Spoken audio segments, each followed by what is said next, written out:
Hello students, कैसे हैं आप सब। आई होप कि आप सब अच्छे होंगे। मैं भी बहुत अच्छी हूँ। सो स्टूडेंट्स, आज हम BEGS 185 यूनिट 8 को डिस्कस करेंगे। Monitoring instruction the reflective teacher.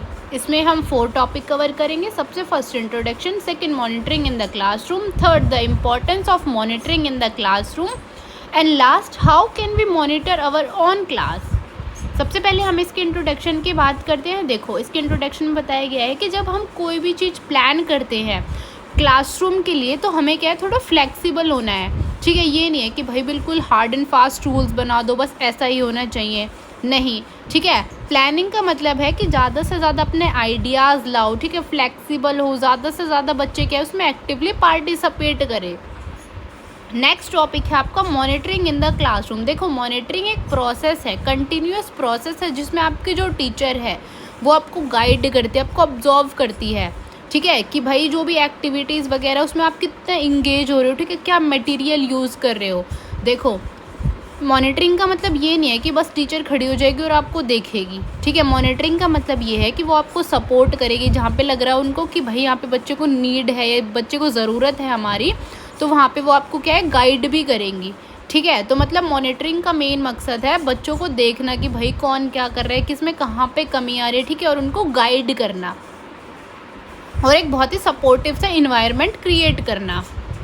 Next topic है the importance of monitoring in the classroom. देखो, मॉनिटरिंग एक बहुत ही इम्पॉर्टेंट क्या है, इम्पॉर्टेंट काम है। ठीक है, कि क्लास में होना ही होना चाहिए, जब भी तो पता चलेगा ना कि कौन बच्चा कहाँ पे लैग कर रहा है, कहाँ पे उसको सपोर्ट की ज़रूरत है, कहाँ पे उसको गाइड की ज़रूरत है। ठीक है, ये कॉन्टीन्यूस प्रोसेस है जहाँ पे क्या है, हमें इंटरेक्ट करते रहना है बच्चों के साथ। ठीक है, तो देखो इसके कुछ सॉरी तो इसके कुछ पॉइंट्स बताए गए हैं। सबसे फर्स्ट है आपका इंश्योर एक्टिव स्टूडेंट इंगेजमेंट। देखो, कोई भी हम टास्क देते हैं तो उसमें स्टूडेंट्स क्या इन्वॉल्व होने चाहिए। ये नहीं है कि बस भाई टास्क दिया कंप्लीट करना है, नहीं। उसमें सब बच्चों को क्या है, फोकस करना है, उनको सपोर्ट करना है, उनको मोटिवेट करना है, उनको टाइम टू टाइम क्या है, गाइड करना है। ठीक है, बच्चों से फीडबैक लेना है कि भाई हमारे पढ़ाने में थोड़ी कमी वगैरह तो नहीं आ रही। ठीक है, उनको सपोर्ट करना है, जहाँ पे भी जो गैप है उसको हमें क्या है, फिल करना है। ठीक है, बच्चों के लिए एक सेफ इन्वायरमेंट क्रिएट करना है जहाँ पे बच्चे क्या है, खुद को सेफ फील करें और बिना किसी भी झिझक के, बिना किसी भी हिचकिचाहट के अपना क्वेश्चन पूछ सके। ठीक है, मतलब एक पॉजिटिव सा रिलेशन क्रिएट करना है टीचर और स्टूडेंट के बीच हमें। नेक्स्ट टॉपिक है how can we monitor our on class. देखो, हम अपनी क्लास को कैसे मॉनिटर कर सकते हैं।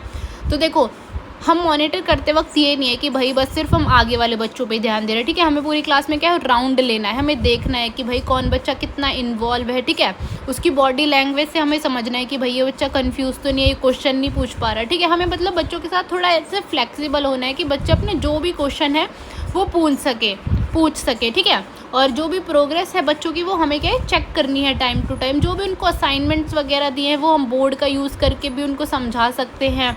ठीक है, क्विज़ वगैरह भी दे सकते हैं हम। ठीक है, और उनकी बॉडी लैंग्वेज हमें समझनी है कि बच्चा कंफ्यूज तो नहीं हो रहा है। ठीक है, उनके आई कांटेक्ट से हमें समझना है, उनके फेशियल फीचर्स हमें पढ़ने आने चाहिए। ठीक है, नेक्स्ट टॉपिक है what are your believes about teaching language. देखो, इसमें अपने ओपिनियंस रखने हैं आपको। ठीक है, तो देखो, हर चीज़ को समझना बहुत इंपॉर्टेंट है। सबसे पहली बात तो कि भाई जब तक हम कम्युनिकेट नहीं करेंगे, क्वेश्चन नहीं पूछेंगे, तो हमें क्या चीज़ें समझ नहीं आएंगी। ठीक है, और हमें हर टॉपिक को क्या है, रियल लाइफ से कनेक्ट करना पड़ेगा। ठीक है, और बच्चों को सपोर्ट करना पड़ेगा, मोटिवेट करना पड़ेगा नई चीज़ सिखाने के लिए। ठीक है, उनके साथ एक सेफ़ और सपोर्टिव इन्वायरमेंट क्रिएट करना पड़ेगा जहाँ पे वो कंफर्टेबली बातों को बोल सके। ठीक है, जो भी उनको दिक्कत है वो आपकी बता सके, और हमें क्या है कि कनेक्ट करना होगा स्टूडेंट और टीचर के बीच में, कनेक्शन बिल्ड करना होगा। ठीक है, उनकी ग्रामर पे, उनकी वोकेबलरी पे हमें थोड़ा ध्यान देना पड़ेगा। नेक्स्ट टॉपिक है आपका what are the learners believes and attitude about language learners. देखो, जो आपके जो भी लर्नर्स हैं उनका क्या बिलीव्स और क्या एटीट्यूड है। देखो, सबका मेन मकसद है हर चीज़ को समझना। ठीक है, जब उनको चीज़ें समझ आएंगी जब तो वो आगे कुछ करेंगे। ठीक है, हमें क्या है, बच्चों का एक जो टैलेंट होता है, देखो आपको पता है कि सब में एक हिडन टैलेंट होता है, तो वो हमें जानना बहुत ज़रूरी है। तो फिर हम बच्चों को क्या एक कॉन्फिडेंस दिला सकते हैं कि भाई आप उसमें और आगे जाओ, अपने टैलेंट को और उभार के लाओ। ठीक है, उनको कॉन्फिडेंस दिलाना, उनकी ग्रामर पे ध्यान देना, उनकी वोकेबलरी पे ध्यान देना। ठीक है, क्लास में इंटरेक्शन रखना, भाई कुछ बच्चे ऐसे होते हैं कि बहुत भाई अपने आप में फील करते हैं कि हम तो पूछ नहीं सकते क्वेश्चंस, ठीक है, हमें थोड़ी शर्म आती है पूछने में। तो हमें क्या है, उन बच्चों को बिना जज किए हुए उनकी जो भी मिस्टेक्स है वो उनको आराम से बतानी है। ये नहीं है कि डांट दिया, जज कर दिया, नहीं, हमें उनको बिल्कुल आराम से प्यार से हर चीज़ें समझानी है, ठीक है। और हमें जो भी चीज़ें हैं वो अपनी रियल लाइफ से कनेक्ट करानी है, जब बच्चे क्या है ज़्यादा अच्छी तरह समझ पाएंगे चीज़ों को।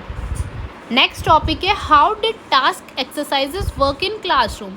देखो जो भी हमारे टास्क होते हैं, सबसे पहले तो वो क्लियरली बच्चों को समझ आना चाहिए कि भाई क्या टास्क है या क्या एक्सरसाइज है, ठीक है। सभी बच्चे उसमें इंगेज होने चाहिए, ठीक है। और जो भी टास्क वगैरह जो भी एक्सरसाइजेज है वो क्या है, हमारी रियल लाइफ से कनेक्ट होनी चाहिए, ठीक है। आप एक्टिविटीज़ देखो पेयर में भी करा सकते हो, ग्रुप्स में भी करा सकते हो, और गेम्स के थ्रू भी आप करा सकते हो, जिसमें ज़्यादा से ज़्यादा बच्चे क्या है इन्वॉल्व होएं, ठीक है। तो जो भी एक्सरसाइज का भाई जो भी गैप है वो आपको फिल करना है, ठीक है। जो भी रोल प्लेस के थ्रू आप करा सकते हो, शॉर्ट टास्क दे सकते हो बच्चों को, ठीक है, जिसमें बच्चे इन्जॉय भी करें और बच्चे नई नई चीज़ें सीखे भी और खुद को कॉन्फिडेंट भी फील करें, ठीक है।